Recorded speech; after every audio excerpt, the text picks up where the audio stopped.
साथियों नमस्कार। मैं प्रतीक चौधरी एडवोकेट हाजिर हूँ आपके सामने एक नई वीडियो एक नए टॉपिक के साथ। आज का हमारा विषय बहुत ही महत्वपूर्ण होने वाला है। आज हम आरटीआई पर बात करेंगे। आरटीआई की फर्स्ट अपील, प्रथम अपील पर बात करेंगे, जो बहुत ही बेसिक्स जानकारी मैं आप लोगों को यहाँ पे दूंगा। आरटीआई के आवेदन पत्र में आप आवेदन लिखते हैं और आपको सूचनाएं नहीं मिल पाती हैं तो उसका अगला स्टेप क्या होगा, इसके बारे में आपको सिखाऊंगा। तो मैं आप सबसे रिक्वेस्ट कर दूं कि वीडियो को स्किप ना करें, पूरा वीडियो को देखें, क्योंकि कई बार आप लोग कमेंट बॉक्स में लिखते हैं या व्हाट्सएप पे मुझे मैसेज लिखते हैं आप लोग, तो वो सारी चीज़ें पूछते हैं आप जो पहले से वीडियो में बताई जा चुकी हैं।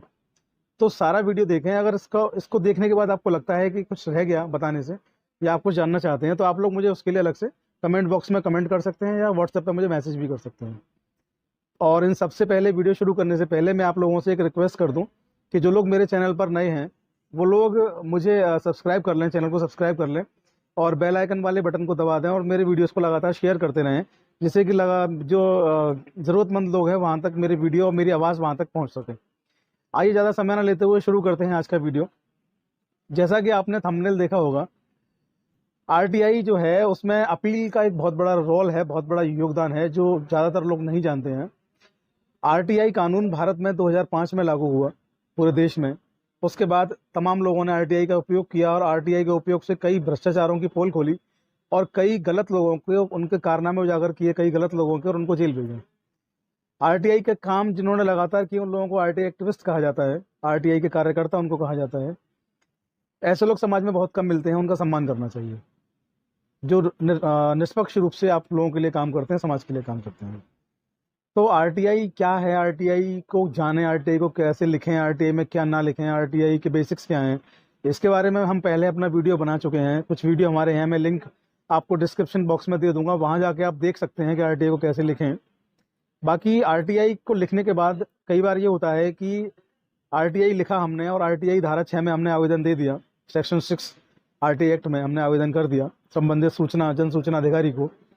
उसके बाद हम देखते हैं कि उसने सूचना नहीं दी, तो कई सारे लोगों का ऐसे में मनोबल टूटता है, वो परेशान होते हैं, उनको लगता है कि यार कानून काम नहीं कर रहा। ऐसा नहीं, कानून पूरा काम कर रहा है, लेकिन जैसे जैसे वक्त बदला है, जमाना बदला है, तो वे लोग जो जानबूझकर सूचनाओं को छुपा रहे थे, वे विभाग जो जानबूझकर सूचना नहीं देना चाह रहे थे, उन्होंने सूचना अधिकार अधिनियम से कुछ चीज़ें निकाली जिनका वो दुरुपयोग करके आप लोगों को सूचनाओं को ना देने के लिए विवश करते हैं, परेशान करते हैं। ज़्यादातर लोग जो हैं वो सीधे आरटीआई पत्र, उन्होंने एक एप्लीकेशन लिखा, A4 साइज पे लिखा, कॉपी के किसी कागज़ पे लिखा, उन्होंने दे दिया जन सूचना अधिकारी के नाम। उस पर 10 रुपये का एक आपने पोस्ट ऑर्डर लगा दिया या चेक लगा दिया या ड्राफ्ट लगा दिया, या संबंधित विभाग में आप गए, आपने 10 रुपये देके उसकी रसीद कटवा ली, आपने उसकी फीस चुका दी आरटीआई पत्र की, अब वो आरटीआई पत्र आपका चला गया। मोस्टली ज़्यादातर विभागों ने क्या किया है उस पर कि उनको ये लगता है, ज़्यादातर लोगों को, कि मामला गंभीर होगा, सीरियस होगा तभी जवाब देंगे, उसके पहले नहीं देंगे। अब मामला गंभीर और सीरियस कब होगा? क्योंकि इतने ज़्यादा तादाद में पिछले वर्षों में आरटीआई का इस्तेमाल हुआ, आरटीआई पत्रों का इतना चलन पिछले समय में चलन में आया, तो संबंधित लोगों को ये लगा, और ये हुआ भी, कि कोई व्यक्ति अगर पीड़ित है तो उसने एक एप्लीकेशन लिखा और उसने आरटीआई आवेदन, जो जन सूचना अधिकारी है, उसको दे दिया। आरटीआई आवेदन को देने के बाद, क्योंकि उन्होंने आरटीआई अधिनियम को नहीं पढ़ा, वो नहीं जानते कि आरटीआई अधिनियम क्या है। आरटीआई में जब आपने पत्र दे दिया और उस पत्र पर कोई कार्रवाई नहीं हो रही है, आपके आवेदन पर कोई कार्रवाई नहीं हो रही, तो क्या करें? अधिनियम ना पढ़ने की वजह से, जागरूकता ना होने की वजह से, जागरूक ना होने की वजह से कई बार आप लोग उस पर कुछ कर ही नहीं पाते, केवल इंतजार करते रहते हैं, और इंतजार करते करते आप बहुत लंबे समय तक उसका इंतजार करते हैं, 30 दिन, 60 दिन, 1 महीना, 1 साल, और फिर निराश होकर के कहते हैं कुछ नहीं होता। मैं आज आप लोगों को बताने आया हूं कि बहुत कुछ होता है, बहुत कुछ हो सकता है, आपको करना चाहिए, आपके अंदर जज्बा होना चाहिए कुछ करने का। अब ऐसे में सवाल उठता है कि आप करें तो करें क्या? मैं आपको बता दूं, आरटीआई जो है, आरटीआई अधिनियम 2005 की धारा 19, आरटीआई एक्ट सेक्शन 19 में अपील जो है उसके बारे में बताया गया है। आरटीआई में धारा 6 में आरटीआई आवेदन करने का तरीका बताया गया, और ये बताया गया कि आरटीआई आपको किसको करना है। धारा 7 में बताया गया कि आरटीआई जब आप किसी को आवेदन दे रहे हैं तो सेक्शन 7 में आपको बताया गया कि उसके लिमिटेशंस क्या होंगे। उसके लिमिटेशंस ये होंगे कि संबंधित अधिकारी को 30 दिन के अंदर वो सूचना आपको देनी पड़ेगी, ये धारा 7 में बताया गया। अब अगर संबंधित अधिकारी ने आपको सूचना नहीं दी तो उस कंडीशन पे 30 दिन की जो समय सीमा थी वो गुजर गई, उसके बाद आप क्या करेंगे? तो उसके बाद सीधा सा फंडा ये है कि उसके बाद आप धारा 19 को फॉलो करते हुए, आरटीआई अधिनियम धारा 19 सेक्शन 19 को फॉलो करते हुए आप एक अपीलीय पत्र देंगे, और जहां पर आपने जन सूचना अधिकारी, जिस विभाग को आपने आरटीआई दिया था, आप उसी संबंधित विभाग में अपीलीय अधिकारी के नाम एक अपना प्रार्थना पत्र देंगे, और वहां पर लिखेंगे अपीलीय अधिकारी विभाग का नाम, और आप वहां पर ये भाषा जो होगी वो ये लिखेंगे कि हमने उक्त दिनांक को, जिस डेट को आपने आवेदन दिया है उस डेट का आप यहाँ जिक्र करेंगे।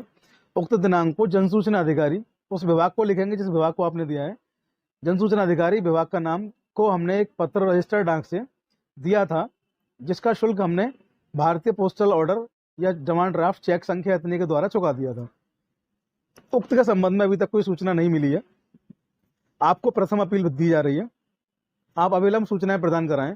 आप चाहें तो वहाँ एक शॉर्ट नोटिस भी लिख सकते हैं कि अधिनियम के मुताबिक 30 दिन के अंदर सूचना उपलब्ध कराएं, अन्यथा की स्थिति में आपके विरुद्ध राज्य सूचना आयोग या केंद्रीय सूचना आयोग जो भी सक्षम होंगे, मैं आपकी शिकायत बिना पूर्व नोटिस के कर दी जाएगी।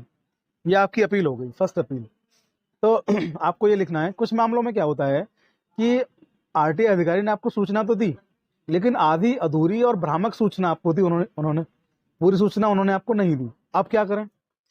तो करना वही है, आपको वहां पर लिखना है अपीलीय अधिकारी विभाग का नाम, आपको लिखना है कि उक्त दिनांक को मैंने आपके जन सूचना अधिकारी को एक पत्र दिया था, उस पत्र को देने के बाद मुझे जन सूचना अधिकारी ने एक उक्त पत्र दिया जिसका पत्रांक संख्या ये, दिनांक ये है, और इसमें उन्होंने जो बताया वो ये बताया, जो चीज़ें उन्होंने दी आपको, डॉक्यूमेंट्स दिए, बताया, वो आप लिखिए, मेंशन करिए वहाँ पर, और नीचे लिखिए वहाँ पर कि दी गई सूचनाएं अपूर्ण है, भ्रामक हैं, स्पष्ट नहीं है।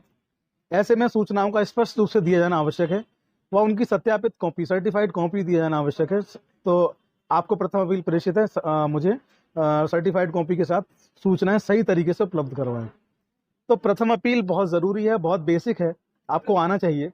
और यकीन मानिए आज के ज़माने में ये हो रहा है कि आपने सूचना अधिकार का आवेदन दिया, आपको सूचना नहीं मिलेगी या भ्रामक मिलेगी, और जब आप प्रथम अपील कर देते हैं किसी भी जन सूचना की, तो प्रथम अपील करने के बाद आपको 99% चांस होते हैं, 99% आपकी उम्मीद बढ़ जाती है, और 99% संबंधित अधिकारी पर, सूचना जो अपीली अधिकारी, उस पर दबाव होता है कि जन सूचना अधिकारी से वो सूचना एकत्रित करके आपको उपलब्ध करवाए।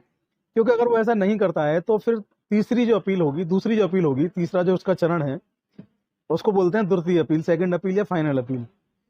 सेक्शन 19 के तहत वहाँ भी बताया गया है, उसके बारे में कई बाद में बात करेंगे।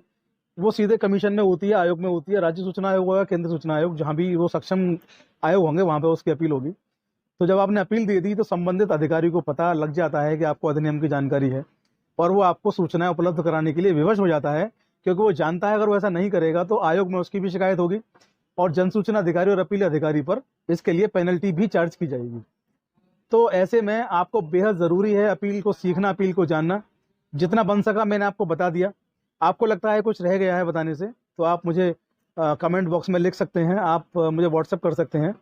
मैं आपकी हर संभव मदद करने को तैयार हूँ। अपने अधिकारों को जानिए, खुद भी सीखिए, औरों को भी सिखाइए, भ्रष्टाचार से पर्दा हटाइए। आपके साथ आपका दोस्त प्रतीक चौधरी। नमस्कार, जय हिंद, जय भारत।